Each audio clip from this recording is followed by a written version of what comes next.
When the 21-year-old American artist Mary Cassatt arrived in Paris at the end of 1865, she was stepping into the epicenter of the most momentous revolution in painting since the Italian Renaissance. In May of that year, Edouard Manet exhibited Olympia at the Paris Salon, and it absolutely scandalized the public, who crowded around it laughing and hurling vicious insults. In a salon that was full of female nudes, it wasn't really the subject matter that caused the outrage so much as the way it was depicted. Manet's paintings had an overwhelming immediacy with their visible brushwork, flattened figures, and collapsed perspective, techniques he developed to capture to match the immediacy and the flux of contemporary life. You see, since the Renaissance, it was generally agreed that the surface of a painting should be conceived of as a transparent window through which an observer could appreciate a seemingly three-dimensional subject rendered according to the conventions of modeling and perspective. But to Manet, there was something dishonest about these conventions. Perspective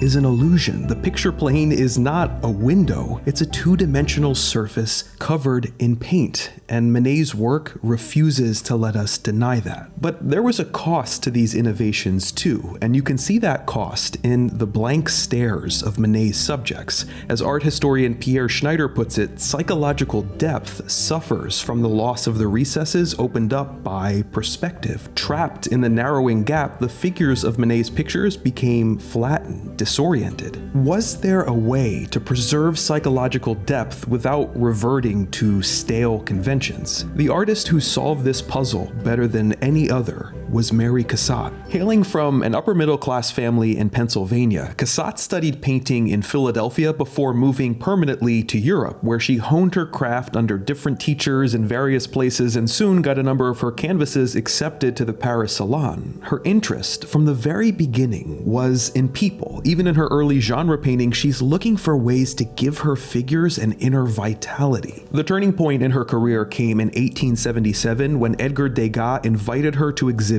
with the Impressionists, a group of artists who, like Manet, had been rebuffed by salon juries for pursuing radical anti-academic styles. Back in '74, they decided to pool their resources and launch their own renegade exhibition. Cassatt was thrilled to be asked to join them. "I had already recognized who my true masters were," she told her biographer. "I admired Manet, Courbet, and Degas. I hated conventional art. I began to live." In 1879, the Impressionists held their fourth exhibition, Cassatt's first. She exhibited 12 works and was widely praised by critics. If you compare a painting like The Loge, which you can see at the National Gallery of Art in Washington, D.C., with her early work, it's clear how much Cassatt's style evolved in proximity to the avant-garde. Just look at the difference in palettes, at how much brighter and more colorful the latter painting is, how much looser the brushwork. Like Manet, she's dispensing with traditional modeling and perspective. In fact, her choice of a mirror as background is a brilliant way to literally and figuratively foreground the deceptive nature of perspective. Like Degas, she's exploring the changing effects of artificial light on flesh and fabric, and she's experimenting with off-kilter viewing angles. But Cassatt isn't just adopting these techniques for the sake of it. She's putting them to work in service of her deeper interest in psychology. She realizes that by not allowing the viewer to get drawn into the narrative space opened up by perspective, this new style of painting actually makes it possible to depict the subtle psychology of everyday life, a psychology uncontaminated by allegory or sentimentality. The trick was to combine the immediacy of Manet's methods with a meticulous observation of posture, gesture, expression, and activity. Look at the way the slouched posture of this child amidst a sea of blue suggests her overwhelming boredom, or how this woman, leaning forward, intently looking through her opera glasses, is imbued with a spark of inner life that is nowhere to be found in this similar painting by Renoir, where the woman is merely an object to be seen. Cassatt's 4 exhibitions with the Impressionists established her as a force in the French art world, but she wasn't done evolving. In the 1880s, she found the subject matter that would become her trademark: the mother and child. Why this motif? Well, Cassatt never married or had children, so the urge to psychoanalyze her long-term focus on this subject has proved irresistible to some critics, but that road, I think, is a dead end. To me, what the mother and child paintings signify is a breakthrough in Cassatt's aesthetic journey. What she figured out is that the psychology enabled by these new techniques really comes alive in the interaction between figures, and there are few subjects that allow for the sheer variety of physical and emotional intimacies as a mother with her child. In Cassatt's canvases, the children, with an awkwardness so true to life, wriggle and lean and wrap around mothers who are deeply engaged in bathing, feeding, carrying, listening. The compositions are as sophisticated as Raphael's Madonna and Child paintings, but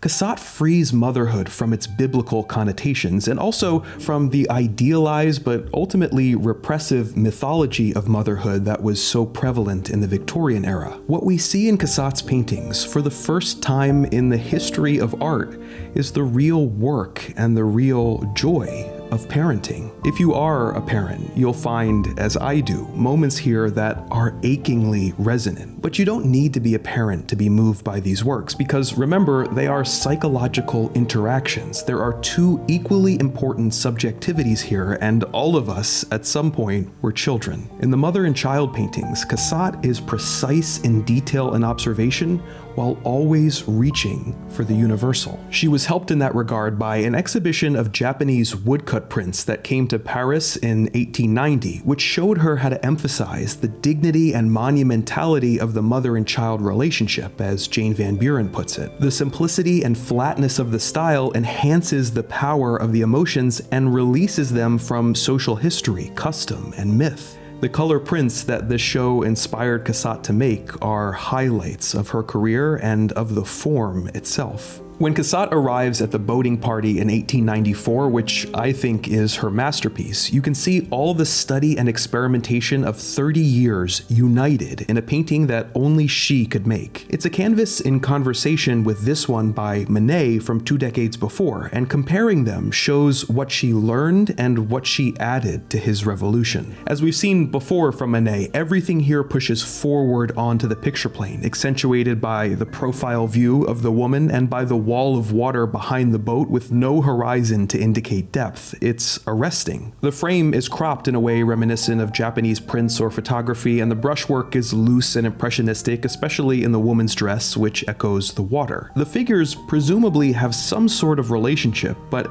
as is typical of Manet, they are aloof, uncommunicative.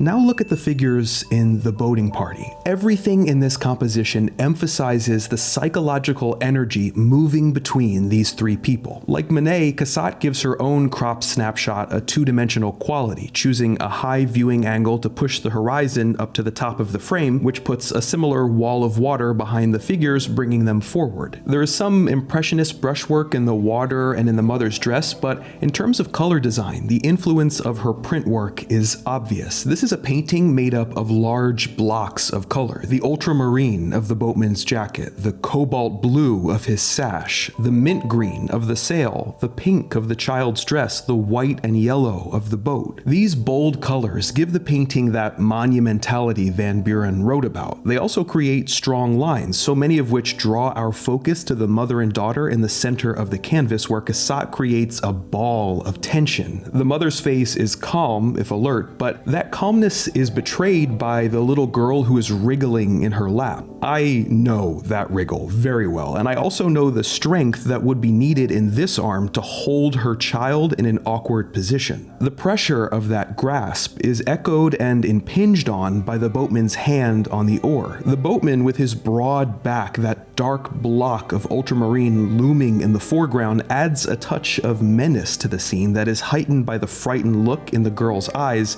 as she watches him. Maybe her fear is why she's wriggling. Cassatt twists the boatman's head just enough so that we get a sliver of his eye looking back at her, but his expression is a mystery. The mother, meanwhile, watches the boatman too, but apprehensive or not, flustered or not, she has to remain composed for the sake of her child, something that all mothers and all parents know. It's a testament to Cassatt's mastery that she can visualize that composure and also the effort it takes to maintain it. As her mostly male peers ventured into ever more experimental, ever more abstract territory, Mary Cassatt kept looking for ways to paint interiority. However much Manet and his successors shifted their focus to a painting surface, she knew that there would always be depth, inexhaustible depth, in the human mind.